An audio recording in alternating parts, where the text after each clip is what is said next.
Once again, we continue to come before your presence, O God. We commit our body, soul, and spirit. Be in full control, O Lord.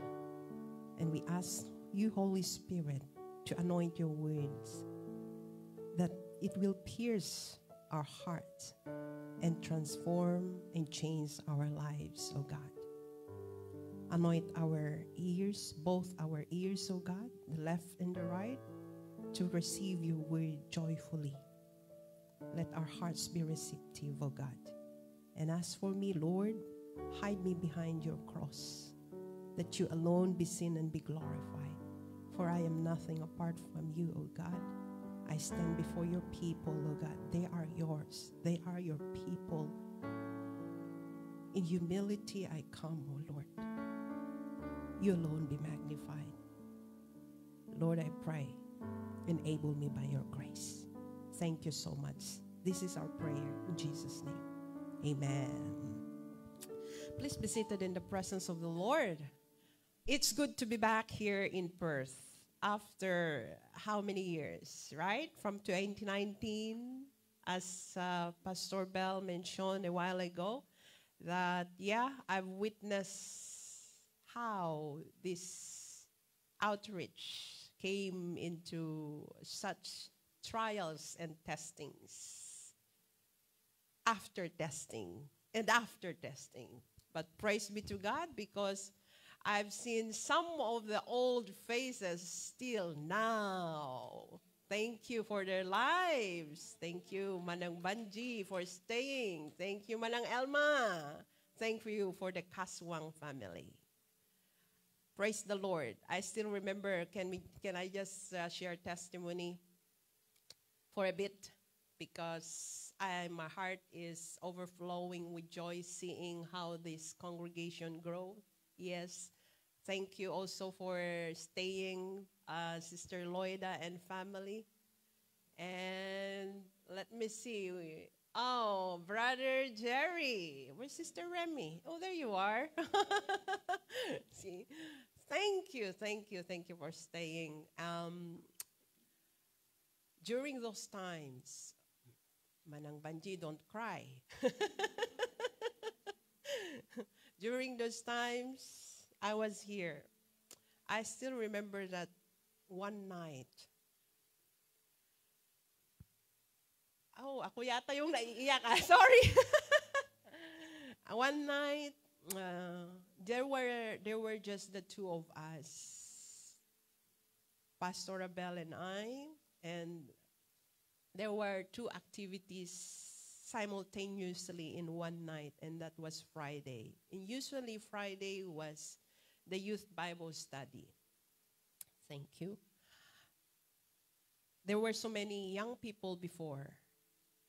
And then at that night also was the Bible study with Sister Jazel Ferrer. Just one. And what we decided was one will stay and one will go, even though one soul, and even though it's more than 45 minutes, about an hour drive. So I decided to go. So I drove alone just to go and meet Sister Jazel at the house of Sister Charlotte, right? Yes. And we had the Bible study, and akay-akay din niya, yung hipag niya, Sister, where is she? Gian. There she is. Yes. With the baby. Yung panganay niya before. Yeah. And you know what happened now? The rest of the story, as you see. Amen? It bore fruit with just one soul. And the old still remain. Amen? Praise the Lord. Can we give a hand clap offering to the Lord? God honors those who are faithful. Amen? And today, can you tell your neighbor, wag kang matutulog? And you tell your neighbor, Sabihin mo sa katabi mo, I give you the authority to wake me up. If, yes, kapag ako'y naantok. Amen? Kurutin mo ako. Okay? Mayroong authority yung katabi nyo, ha? Nagigising sa inyo kapag ikaw ay naantok. Now, another question, one question. If the Lord comes today, or if death comes knocking at your door, my question is, are you ready? Walang sumagot.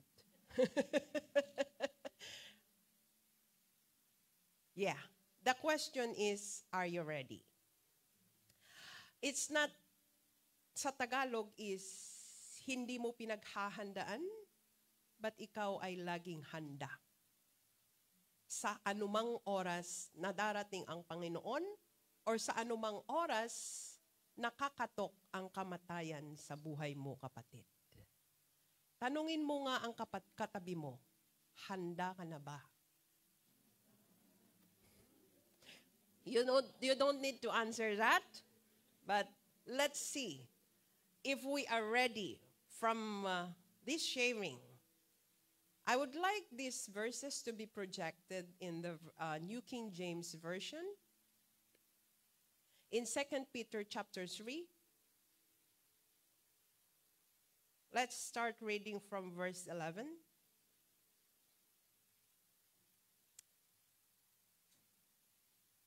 Second Peter chapter 3, verse 11. Seeing then that all these things shall be dissolved, what manner of persons ought you to be in all holy conversation and godliness? Moving on, verse 12. Looking for and hastening the coming of the day of God, because of which the heavens will be dissolved, being on fire, and the elements will melt with fervent heat. Next verse.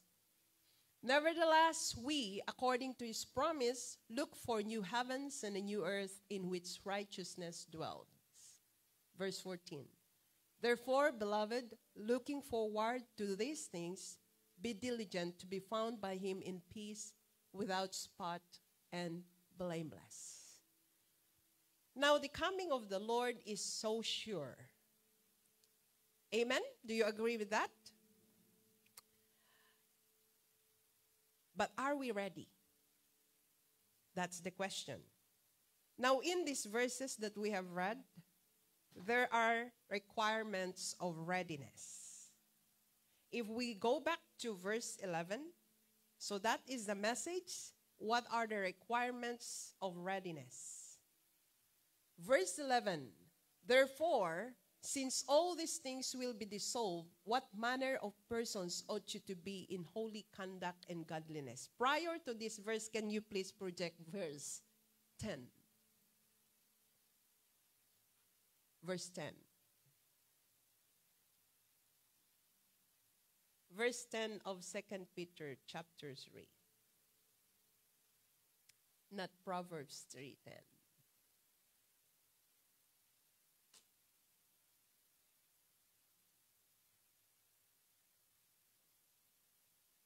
Para mabasa po natin lahat.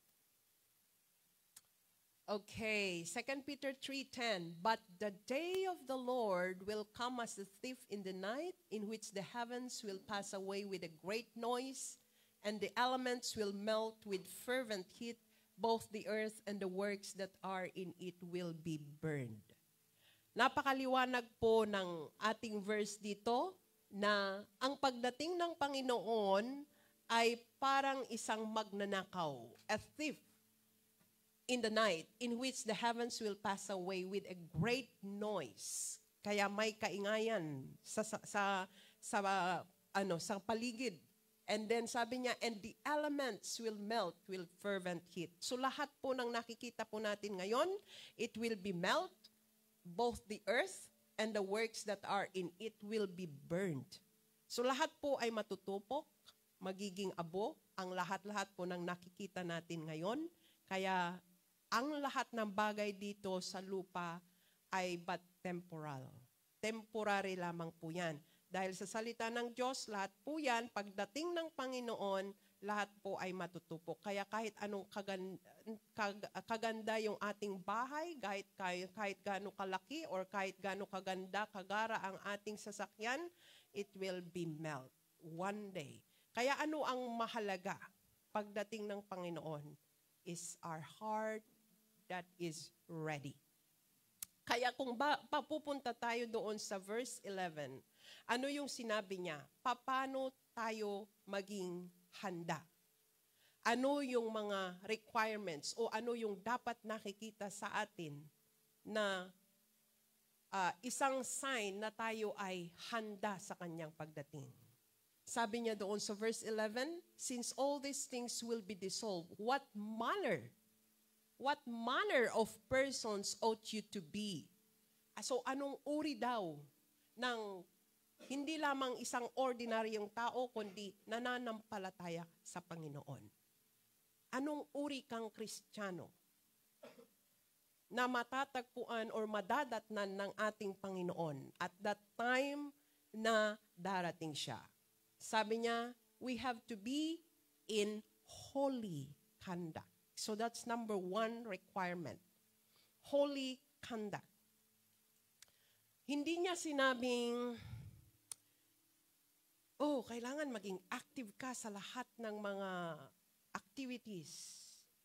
O kailangan na ikaw ay intellectual. Kailangan ay lagi kang nagagamit. Hindi niya sinabing ganon, di ba? Ano yung sinabi niya? Holy conduct. During the time in the Old Testament, when Moses went to meet the Lord, the first attribute, God's attribute that He revealed to Moses is His holiness. Kasi sabi niya, etong kinatatayuan mo is a holy ground. Dahil nandoon ang presensya ng Panginoon. Now, to be in a holy conduct, it does not mean that we are perfect. To be holy means hindi po perfect yan. Ang sabi niya sa 1 Peter chapter 1 verse 15 to 16. Let's go there in 1 Peter chapter 1 verse 15 to 16. But as He that is in capital H, He that is God, who called you, who among here are called? Taas ang kamay. Hallelujah, lahat po tayo na nanampalataya sa Panginoon. Sino man ang tumanggap kay Kristo, tinawag ka ni Kristo, kapatid.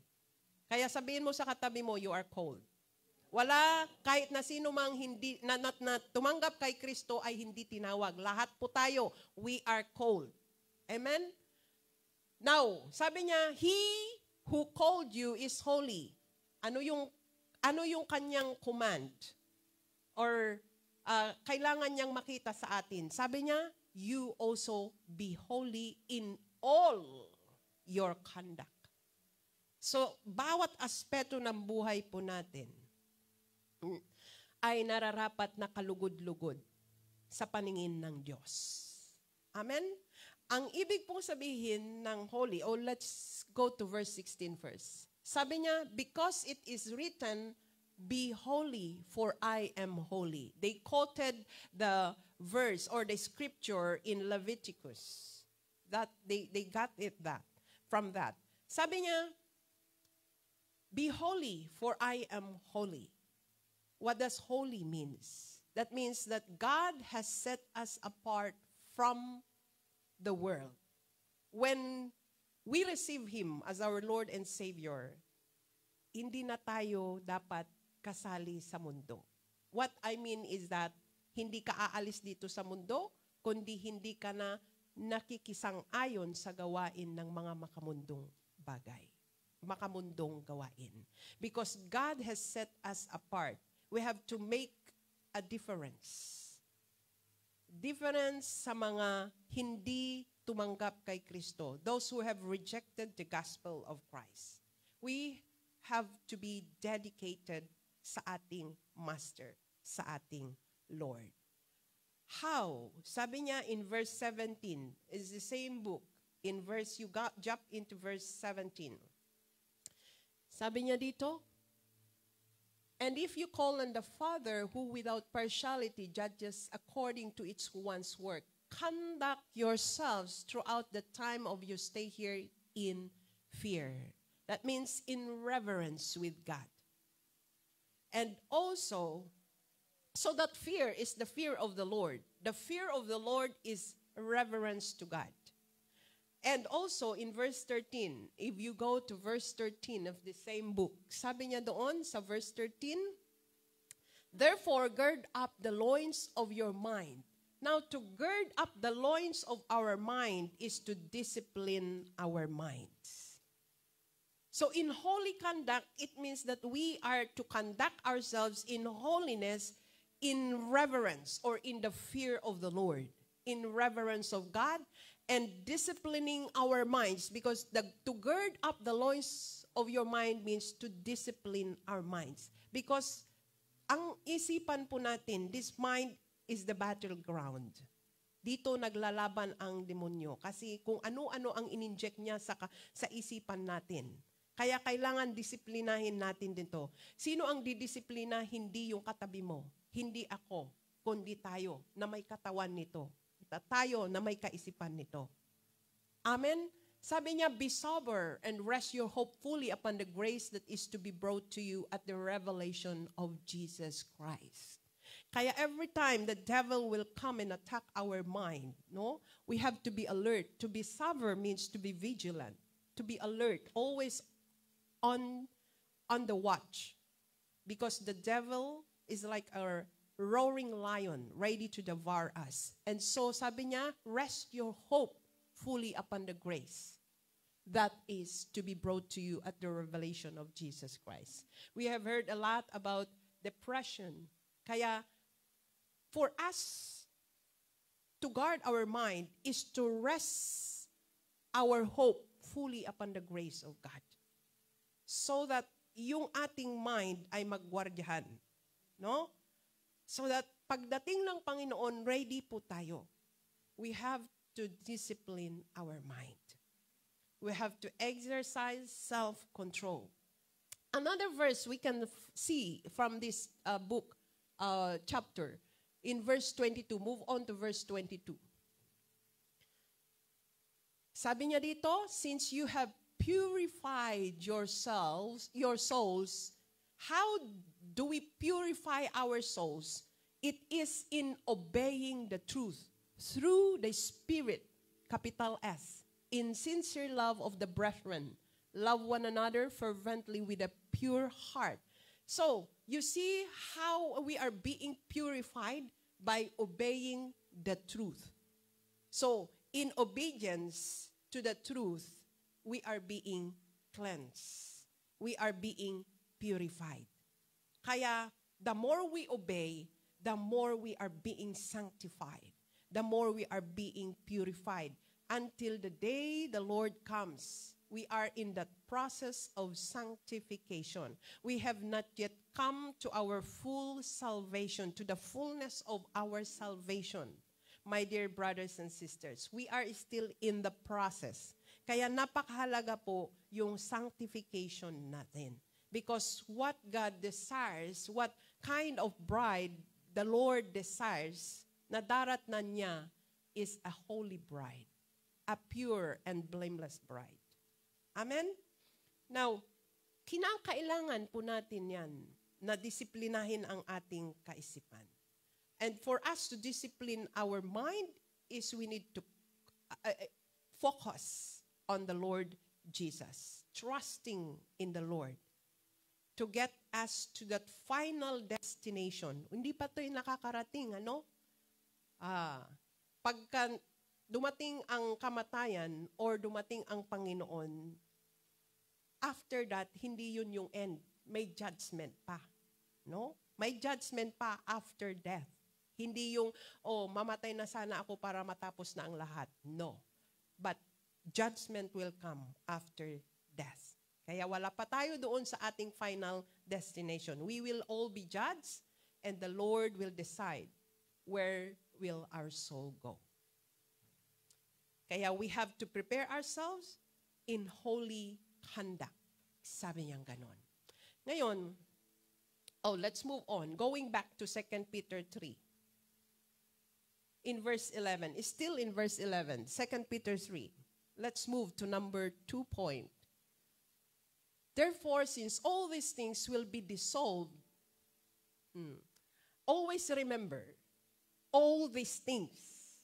Ibig sabihin, lahat-lahat yan, ha? Kaya don't put your hope on anything in this world, including people or person, because nothing will stay, nothing will remain, only the Lord Jesus Christ. Amen? Everything will be shaken. Everyone will be shaken as well. But the one who will remain is the Lord Jesus. Kaya do never put your hope, never put your trust, or never lean on anything or any person, but only Jesus. Therefore, since all these things will be dissolved, what manner of persons ought you to be? In holy conduct. Number 1, and number 2 is godliness. Godliness. So, that's another requirement for readiness. Godliness. What does godliness mean? Godliness is a temperament controlled by the Holy Spirit. Temperament means yung emotional response natin. When there is something that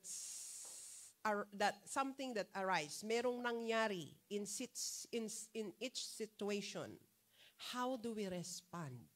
Kaya yun. Makikita doon sa ating reaksyon kung ano yung attitude natin. Hindi ba? A godliness means when a person is being controlled by the Holy Spirit. It is the Holy Spirit that controls the person. We cannot, what tells really what we are like is when we are being tested. When there is a situation, and how do we react to such situation? It is our reaction that determines our attitude, mga kapatid. Hindi po yung situation. Okay? It is not our actions, but our reactions to such situation. Minsan, pag na-stir up yung kahinaan natin, nagbe-burst out tayo. Diba? Without even thinking yung situation or analyzing yung sinasabi ng tao. Hello? Am I making sense here? Am I speaking reality here? Amen? Godliness reacts in the way the Holy Spirit would react. So when a godly person walks into a room, mararamdaman po natin yung presensya ng Panginoon. Dahil nasa Kanya ang spirit of godliness. Now, we might be so active in so many ministries, pero ang requirement ng Panginoon is godliness. So we have to ask ourselves, godliness is God-likeness. So meaning to say, am I bearing the fruit of the Holy Spirit? Because the fruit of the Holy Spirit is the character of Christ. Dahil yun ang nais ng Panginoon na makita niya pagdating natin. You can have all the gifts of the Holy Spirit. You may or may not. But if we are not bearing the fruit of the Holy Spirit, wala ring silbi yung ating gift. Because the gifts of the Holy Spirit can only be used here on earth. The 9 gifts, the speaking in tongues, the gifts of healing, the gifts of miracle, the gifts of interpretation, the gift of prophecy, the gift of word of wisdom, the word of knowledge, all those kinds of gifts that's mentioned in the Bible, it will only last here on earth. But the fruit of the Holy Spirit will last forever, because that is the character of Jesus Christ. Let us see what are the fruit of the Holy Spirit. Let's turn to Galatians chapter 5, verse 22 and 23. But the fruit of the Spirit is love, joy, peace, long-suffering, kindness, goodness, faithfulness, gentleness, self-control. Against such there is no law. So alin doon sa na-mention na siyam, 9 fruit. Actually, sabi niya, fruit. Wala pong S yun. So these are the seed ng Espiritu ng Diyos. Love, joy, peace. Alin po dito ang struggle po natin? Maybe some gentleness, dahil may giraffe pag nagsalita. Yung iba naman, self-control, dahil hindi kayang i-control yung emotion nila. Okay? Maybe some, yung faithfulness, or yung patience, dahil walang tiyaga. Long-suffering means patience. So, alin doon ang struggle po natin? Maybe we have to pray na the Lord will work on that. Pero be careful when we pray, dahil kapag sinabi natin na, Lord, help me to bear the fruit of patience. Alam nyo, kapag pinag-pray natin yung mga yan, hindi yan tayo titigilan ng Panginoon until na it will be built in us, yung patience na yan.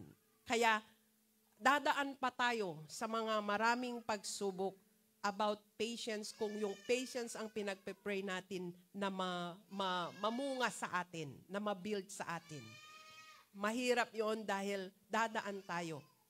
Kaya, hindi titigil ang Panginoon hanggat hindi na i-build sa atin yun. Kaya minsan sabihin, bakit lagi na lang ganito yung nangyayari? It's because the Lord is building our character. No? Sa pasensya pa lang, marami na sa atin ang na-fail. Amen? Amen. Now,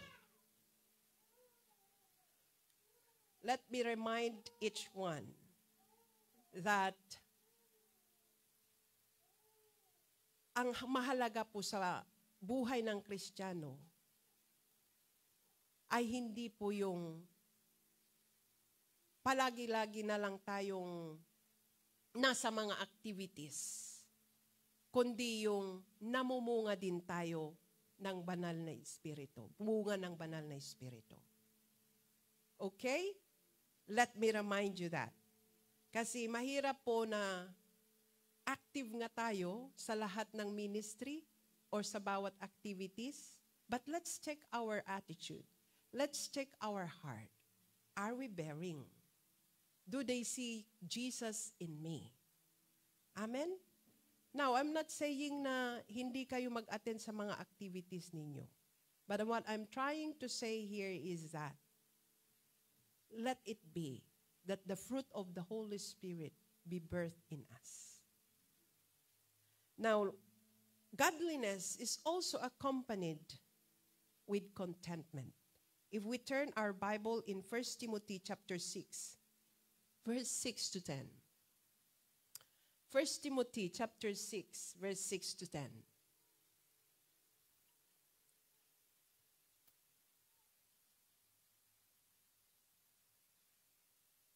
First Timothy 6. It's in the New Testament. after 2 Thessalonians.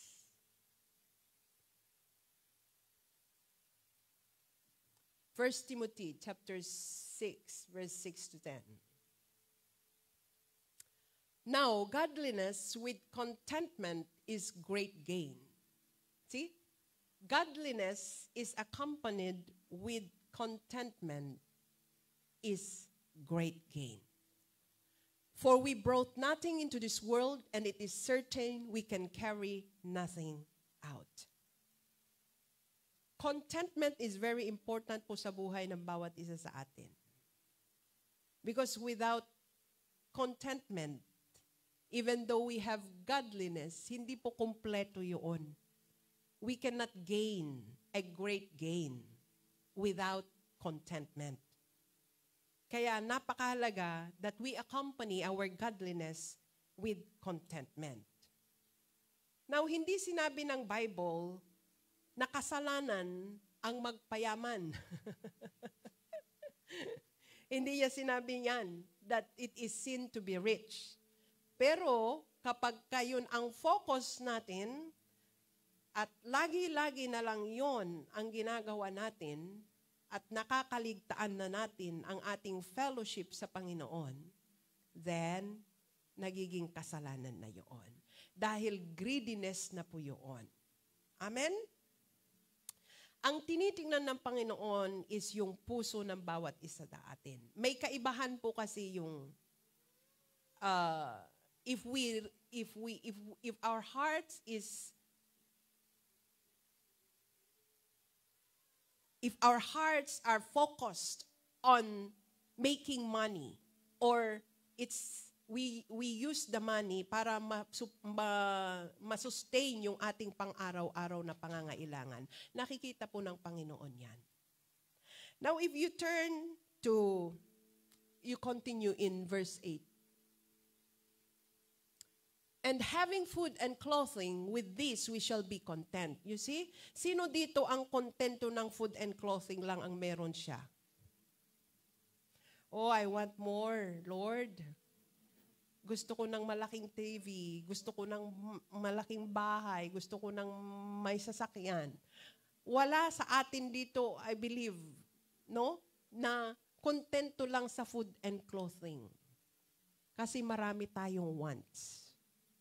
Pero ang sabi ng salita ng Diyos, with this, we shall be content.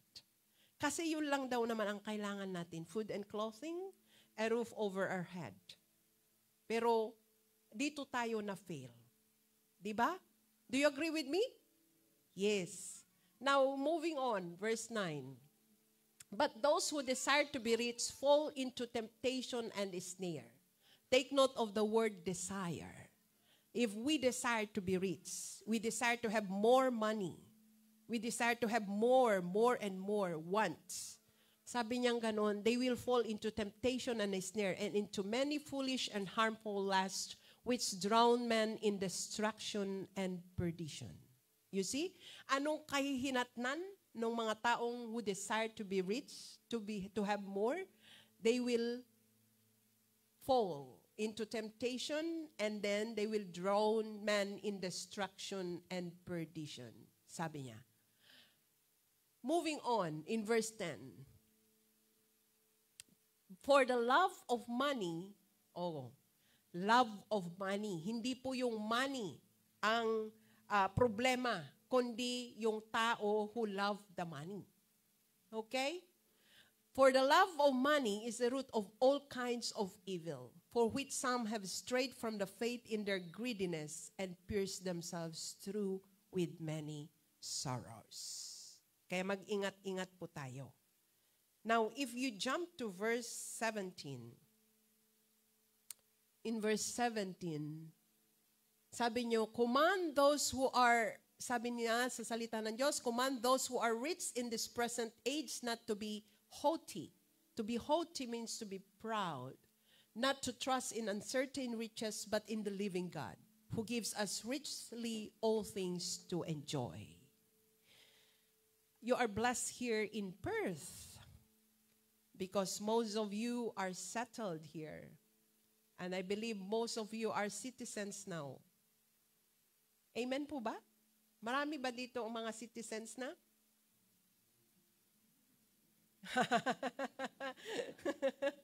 Claiming.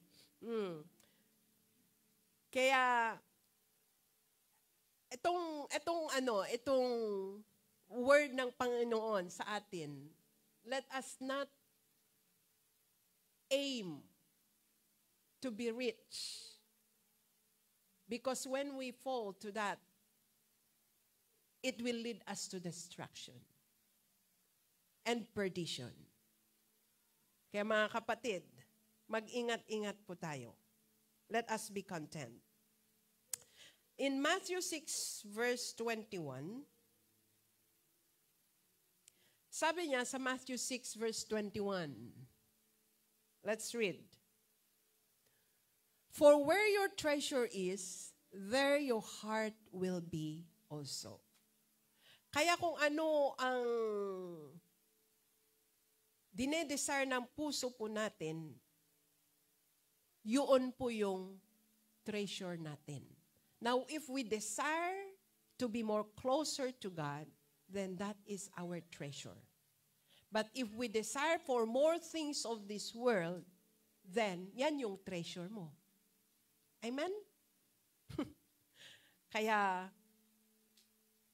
ang puso po ay napakahalaga. Because both greed and contentment are states of the heart.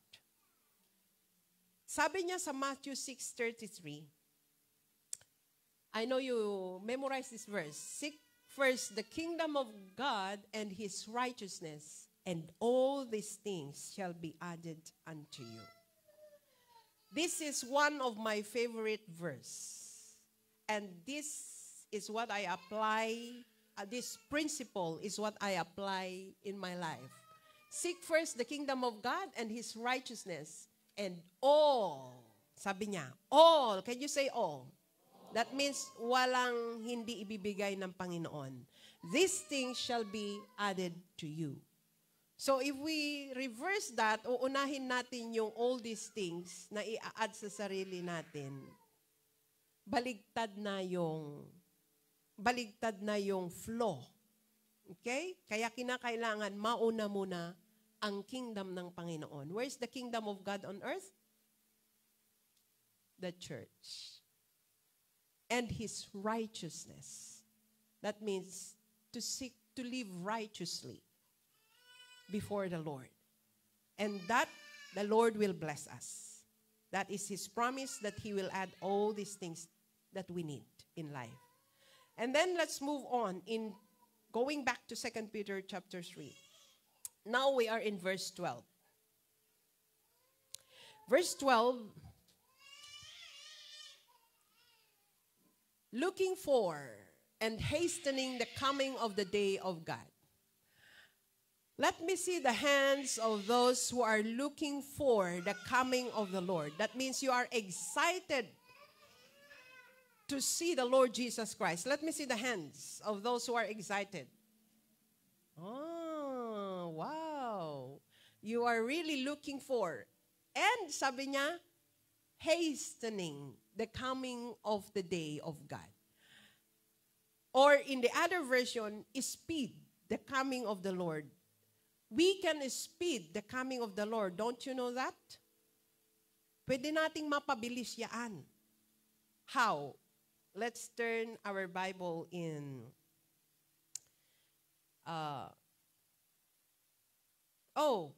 Before we will go to that hastening, let's go for the looking for the coming of the day of God. That's number 3. Looking for the coming of the day of God. Are you really looking for, or are you really waiting for the coming of the Lord Jesus? Are you excited? Are you anticipating it? Let's read Hebrews 9:27 and 28. Sabi niya in Hebrews 9, verse 27 and 28. Let's read. And as it is appointed for man to die once. You see, this is an appointment of every mankind. every soul, every person. Our appointment, meron po tayong pare-parehas na appointment. And this is one, to die once. Ilang beses? Once. Why? Because we only have one life. Can you tell your neighbor, you only have one life?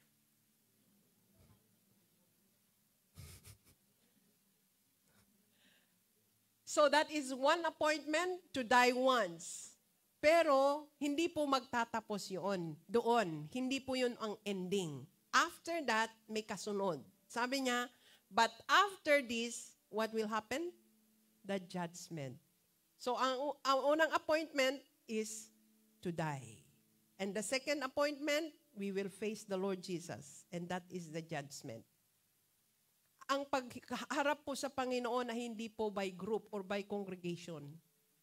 At nire-represent lang ng isang tao, your pastor ninyo. Hindi po.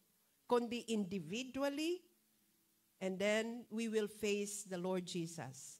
And we will be accountable of how we live our life here on earth. Kaya mga kapatid, let us look for, not only for the coming of the Lord, but even to look for the day that we will face the Lord Jesus Christ. Because it's either on His return or sa pagkamatay po natin. Amen? Oh, either. Sabi niya doon sa verse 28, let's go there. So Christ was offered once. Oh, see? Once lang na-offer ang Panginoon, kaya kapag nagkasala tayo, hindi na babalik yan sa cross. To bear the sins of many. To those who eagerly wait for Him, He will appear a second time. Apart from sin, for salvation. Meaning to say, darating siya hindi para sa ating kasalanan, kundi para sa the fullness of our salvation. As I have said a while ago, hindi pa tayo nakakarating doon. Because there are stages po ng ating salvation. There are 3 tenses. Past, present, and future. Yung past po, when we were justified. By grace through faith, we are justified. That is justification. Just as if we have never sinned. That means we are saved. But we are to be continually saved. That is our sanctification. Cleansing.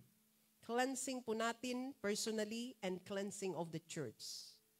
Until we reach the finish line, which is our glorification. We have not yet come to that glorification yet. Yung mag-glorify yung katawan po natin. We will have a glorified body. Now, sabi niya, God will appear a second time that is apart from sin. Meaning to say, He will no longer come to bear our sins again. But, sabi niya ganon, for salvation, that is the complete, full salvation, to the fullness of His salvation. Kaya let's not say na, oh, I received the Lord Jesus Christ. I accepted Him as my Lord and Savior, therefore I am saved and forever saved. No. We are still in the process, my dear brothers and sisters. Kaya don't think na, di bale, tinanggap ko na siya noon. Kahit na ako'y gagawa ng hindi kaaya-aya, still I am saved because it is the grace of God. Yung ganong kaisipan, hindi po yun ang tunay na kaligtasan. Dahil ang tunay na kaligtasan is we are being transformed from glory to glory. There is a transformation in the lives of every believer. Kaya itong sinabi niya that He will appear a second time, but kanino siya magpapakita? Kanino? Let's read. In verse 28, sabi niya, so those who eagerly wait for Him. Ulitin natin yan. Kanino siya magpapakita? To those who eagerly wait for Him. Look at the word eagerly. Are we eagerly waiting for Him? Hindi siya magpapakita sa mga church goers. Magpapakita siya sa mga eager sa kanyang pagdating. Nakita nyo yung diferensya? To those who are eagerly waiting for Him. Now, when you are eagerly waiting for someone, ano yung ginagawa natin? Prepare. That means we have to be ready to mangpasungad ti Ilocano para salubungin yung darating, di ba? Kailangan handa. Say for example, you have a guest coming to your home. Ano ang gagawin mo? Clean. Oo. Sabi ni Sister Danica, clean. So gusto mong malinis ang loob ng yung tahanan, di ba? So saan ang tahanan ng Panginoon? Tayo. This temple. So ibig sabihin, nais mong maging malinis sa paningin ng Diyos dahil darating ang Diyos, ang Panginoon. So, ibig sabihin, He desires for a holy temple, a pure temple. If we are eagerly waiting for Him, then makikita po yung preparation sa atin. Ano pa? Maghahanda ka talaga, right? Nasasalubungin siya. You prepare yourself. Amen? Kaya, eto po, saan magpapakita ang Panginoon? To those who are eagerly waiting for Him, for His appearing. Hindi po sa lahat, kundi sa mga taong eagerly waiting for Him. So, in the body of Christ, hindi po lahat yan. They are eagerly waiting for the Lord Jesus. So Jesus is not coming for a churchgoer. He will come to those who have a pure heart that is eagerly waiting for Him. Kaya yan ang isang requirement sa being ready to see the Lord Jesus Christ. Now, let's move on. Verse 12 of 2 Peter. In verse 12, 2 Peter chapter 3.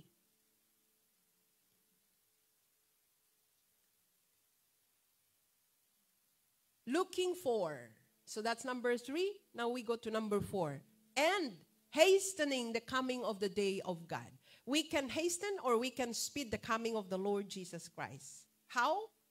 In Matthew 24, verse 14, let's read. How do we hasten or how do we speed the coming of the Lord? In Matthew 24, verse 14. And this gospel of the kingdom will be preached in all the world as a witness to all the nations. And then take note of the last phrase.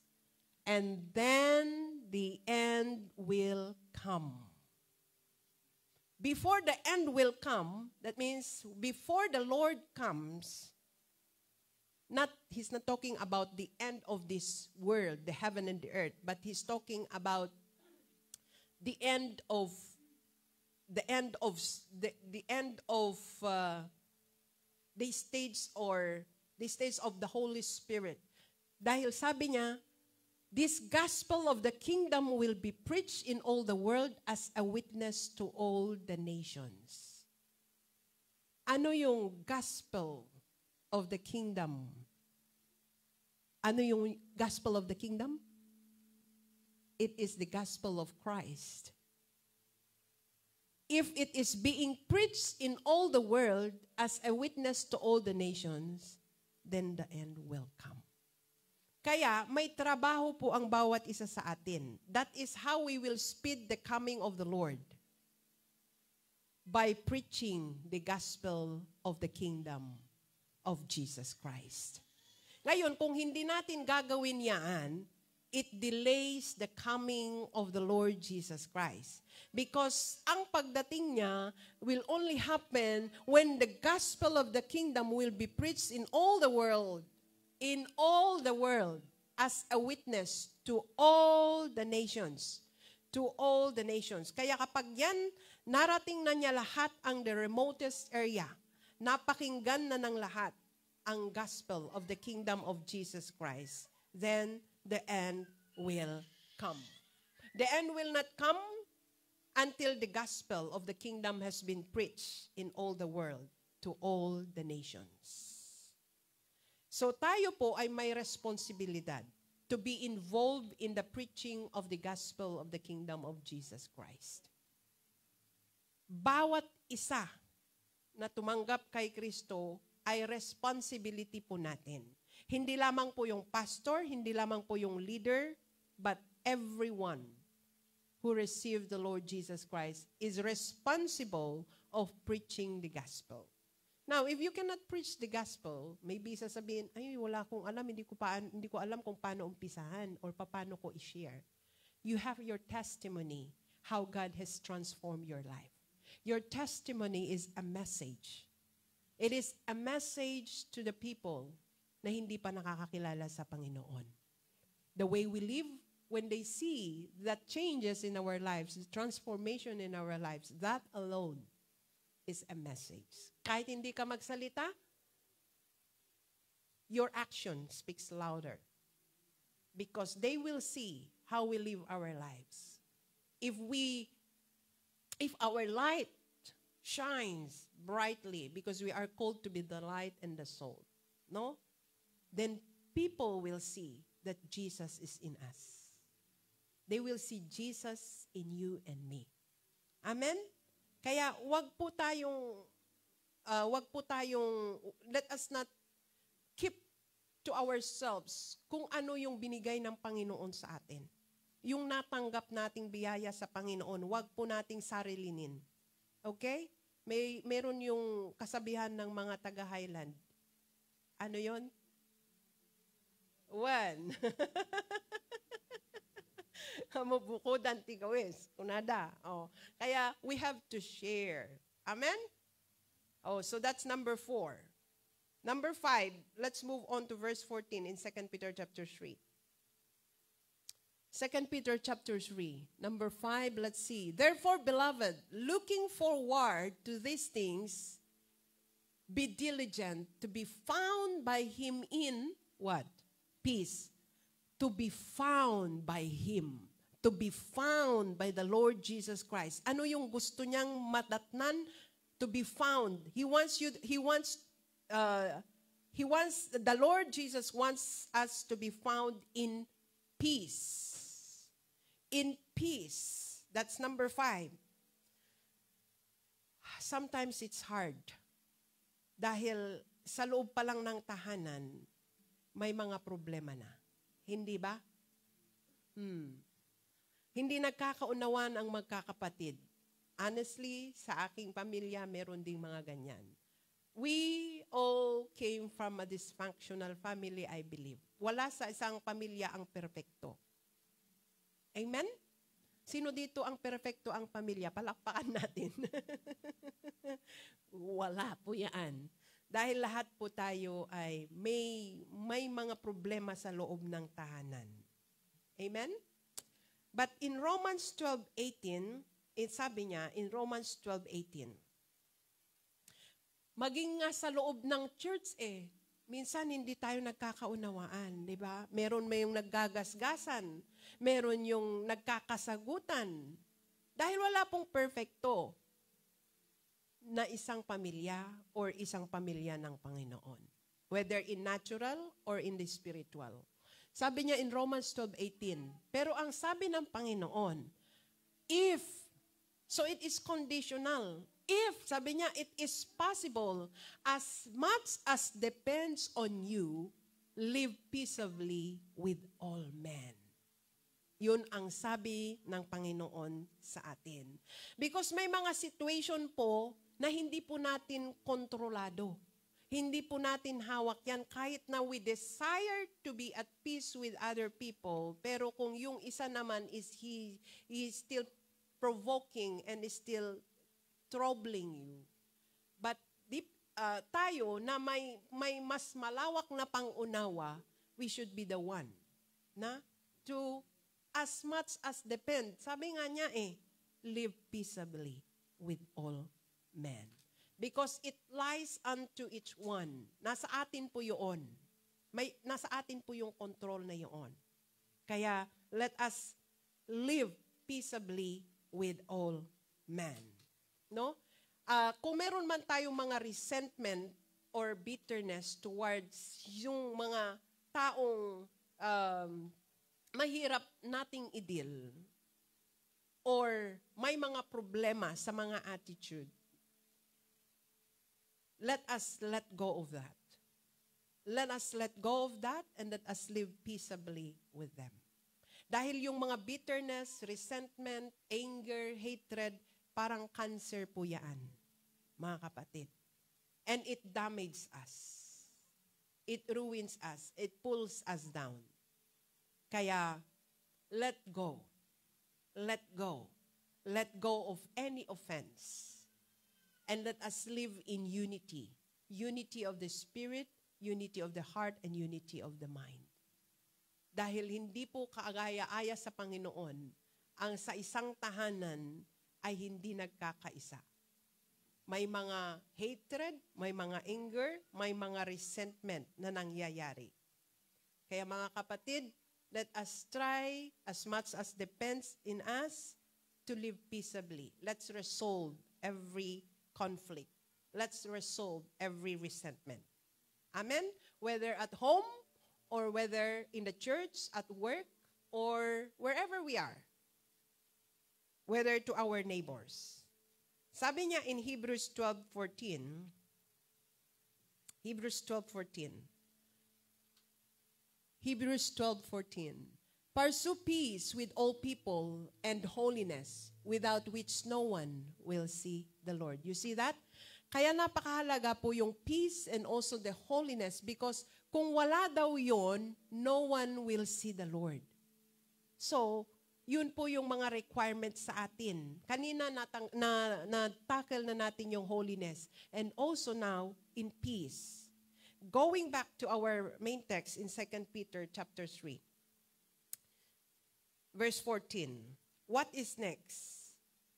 Sabi niya, 2 Peter 3:14, therefore, beloved, looking forward to these things, be diligent to be found by Him in peace. And then number 6, without spot. What does it mean by without spot? You know, a spot is a sin. It's a stain. Kung yung damit natin, kunyari, namantsahan, no? That's a spot. That's a stain. And stain is a sin. Sin is a stain. Sin is spot. But Jesus Christ is without spot. He is without sin. Though He became fully human, but He committed no sin. Kaya, yun din ang gusto ng Panginoon sa atin. Just like the Lord Jesus Christ, He is without a spot. That's why the Lord Jesus also desire for a bride, desire for a believer to be without spot. Now, kung meron man tayong mga unconfessed sin,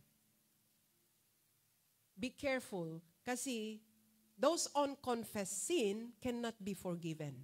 Dahil ang sabi niya sa 1 John 1:9, if, you look at that word, if, 1 John 1:9 says, if we confess our sins, He is faithful and just to forgive us our sins and to cleanse us from all unrighteousness.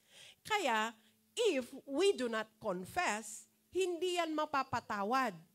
Ngayon, kung tayo nalagutan ng hininga at hindi natin yan na-confess, kawawa tayo. Kaya napakahalaga that we confess it. We confess it to God. Because unconfessed sin are unforgivable sins. And unforgiveness also is an unforgivable sin. Kaya napakahalaga that we confess. Ngayon, do not let the sun go down na hindi po natin na-confess ang ating mga kasalanan. Amen? Dahil hindi natin alam, baka bukas hindi na tayo nagising. Meron pong mga ganon, hindi na nagigising kinabukasan, na heart attack pala. Kaya, before tayo matulog, manalangin po tayo and we ask for forgiveness. Amen? Dahil hindi natin alam, yun na yung last night natin dito sa mundo. Number 7, let's go back to 2 Peter chapter 3, verse 14. Last point, number 7. Sabi niya dito, in 2 Peter chapter 3, verse 14,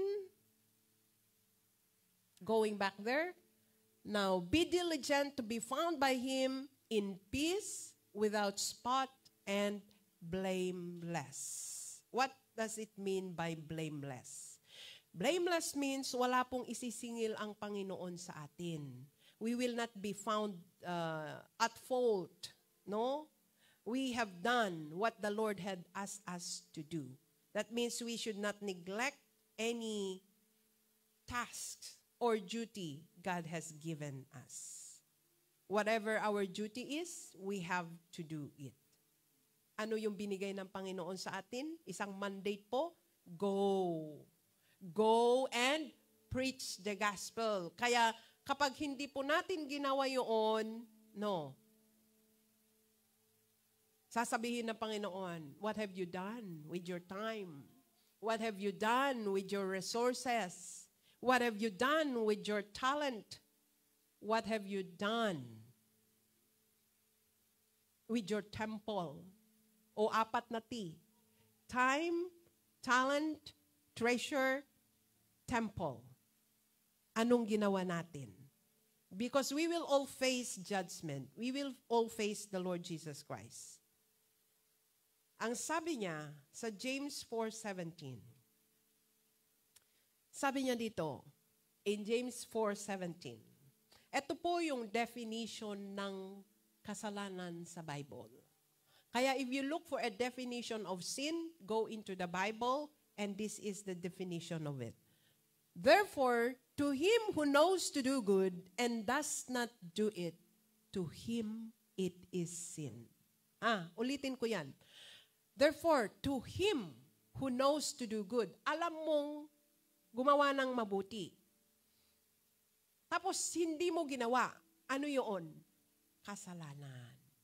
If you know that it is good to be generous, and you did not do it, it is sin. Now, if you know that it is good to preach the gospel, and you did not do it, to him it is sin. Sabi niya ganun. So, bawat maganda na hindi po natin ginawa, ito po yung tinatawag na sin of omission. Because you or we have omit those good things. Hindi po natin ginawa. Maganda na mag-attend ka ng Bible study, maganda na mag-attend ka ng prayer meeting, and then we neglect it kapag, may mga hindi naman valid reason yung reason natin at hindi tayo pumunta dahil lang sa katamaran natin. And then we did not go. That is sin. Sabi niya ganon. Kaya kung iisipin po natin is, ganon ba yun? Parang ang hirap naman. Pero yun ang salita ng Diyos o sin of omission. Amen? Hello? Alam ko marami po sa atin ang guilty. Marami ang guilty po sa atin, kaya po natatahimik po tayo. Amen po ba? Now, God knows whether we have a valid reason, legitimate reason, or nagrarason lang tayo, nag-e-excuse lang tayo. Marami po tayong excuses. Pero, eto po ang masasabi ko. If we know that this is good and we do not do it, then it is sin. To conclude, in 2 Peter chapter 3, verse 17 to 18. 2 Peter chapter 3, verse 17 to 18. The conclusion. You, therefore, who are you? Tayo, you and me. You and me, we, therefore, beloved, since you know this beforehand. Ngayong alam na natin ito. Okay, napakinggan po natin ito. Beware, lest you also fall from your own steadfastness. Kaya if we think that we are steadfast, if we think that we are strong, no? We are high in our spirit. Oh, sabi niya, this is a warning. Beware lest you also fall from your own steadfastness. This means that every day we need to rely on the power of the Holy Spirit. Every day, just like the prayer, the model prayer na tinuro ng ating Panginoon sa atin, that sinabi niya, give us this day our daily bread. It means that we need the Lord every day. Kahit na anong level pa yung ating spirit, kung yung ating spiritual walk with God, whether we are on high or whether we are low, it means that we need to always depend on the Holy Spirit. Because the prayer of model prayer is, give us this day our daily bread. It just means that we need the Lord every day. Every moment of our life. Wala pong magsasabi na hindi ko siya kailangan ngayon, maybe bukas ko kailangan kapag ako'y nanghina. Kaya ang warning po is that beware lest you also fall from your steadfastness. And then being led away with the error of the wicked. Hindi natin namamalayan na yung ating lakad is iba na ang direksyon. Iba na yung ating patutunguhan. Ang sabi niya sa verse 18, but grow in the grace and knowledge of our Lord and Savior Jesus Christ. To Him be the glory both now and forever. Amen. Ano yung sabi niya? Grow in the grace and knowledge of our Lord and Savior Jesus Christ. How do we grow in the grace and knowledge of our Lord Jesus Christ? We only grow in the grace and knowledge of our Lord Jesus Christ if we keep on drawing near to God.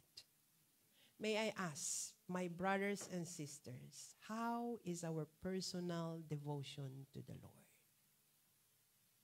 Do we take time to come before the Lord on one-on-one basis? Hello? How is our relationship with God?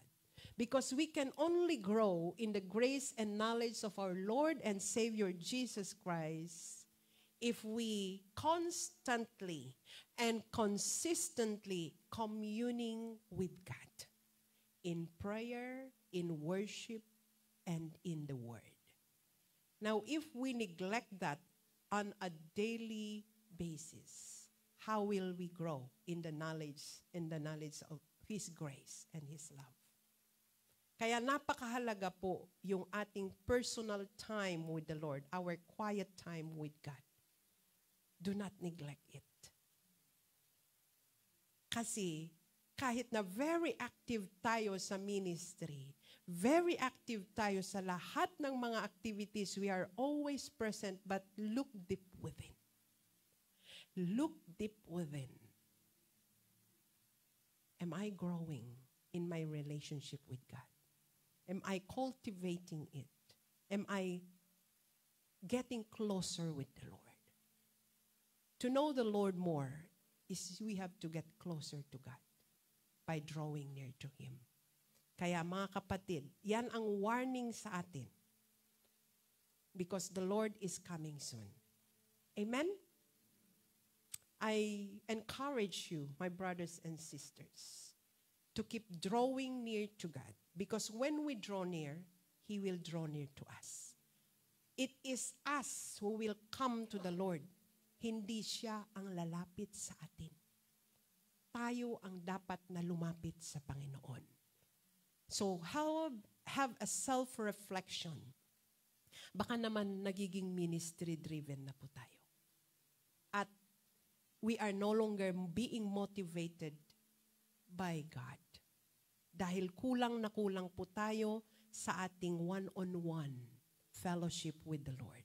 our personal devotion, our quiet time. Mahalaga po yun. Because if we will neglect that, we will be burnt out. Amen? So, my challenge is that, are we ready for the coming of the Lord? My challenge is that, can we grow in the knowledge of His grace and His love? My dear brothers and sisters, arise. Kasi God is looking for a bride that is holy, pure, and blameless. And a bride that has a pure heart. A bride that is closer to Him. Kaya mga kapatid, yan dapat ang aim po natin. That we are ready for the coming of the Lord. Or we are ready when the Lord will take our life. Amen? Let's bow down in prayer. Hallelujah. Can we all arise?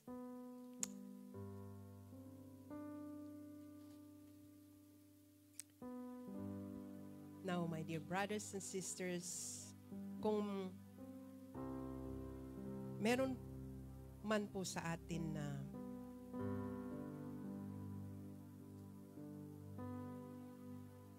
nag-i-struggle po sa kanilang puso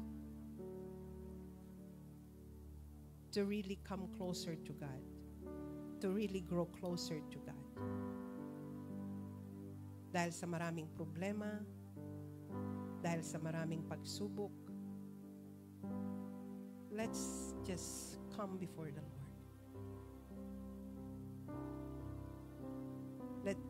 Let us just lay at the feet of the Lord anuman po ang mga yan.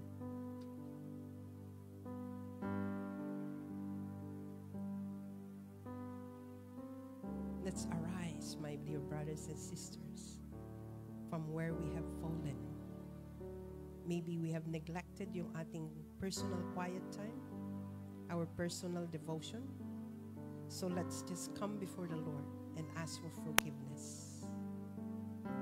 Ask the Lord to touch our heart.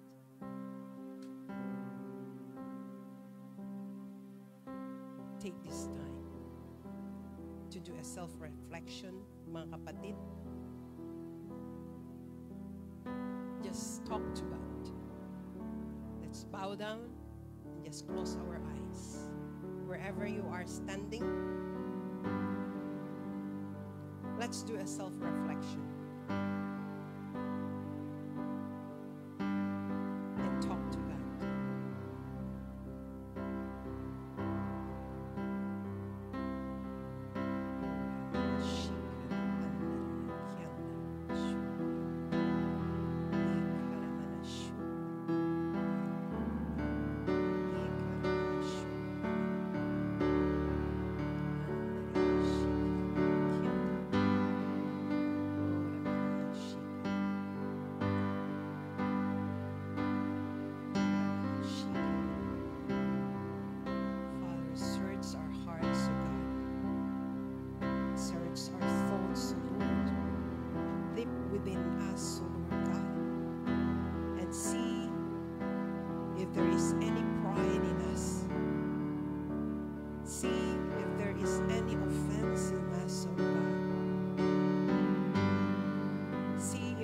Anything unpleasant to your eyes, Lord. And let your light shine, Lord, deep within our soul, deep within our spirit, oh God. And let this darkness be dispersed, Lord, in the mighty name of Jesus Christ. Oh God, we come before you, humbly before you.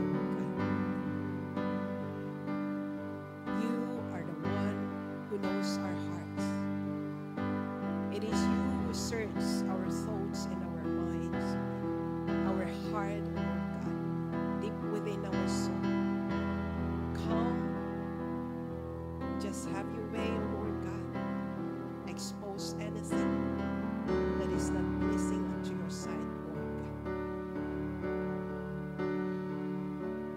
Just as what we have heard today in the preaching, the requirements for readiness.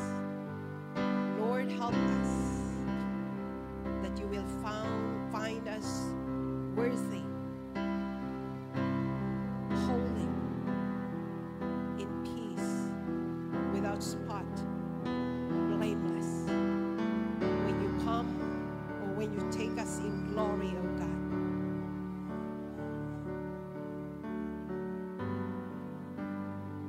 Lord Jesus, we ask for your grace. We ask for your mercy. Dahil marami po kaming pagkukulang. Marami po kaming kasalanan. Marami po kaming shortcomings. We have so many failures, O God. And many times we have failed you, Lord. But praise be unto you, Lord, because you remain faithful. You remain to be merciful and gracious, O God, despite of our shortcomings, despite of our sins, O Lord. You are the God of second chances, of third chances, of many chances, O God. So at this moment we come before you, Lord. God, restore us, Lord. Revive our hearts, O God. Transform us, O Lord.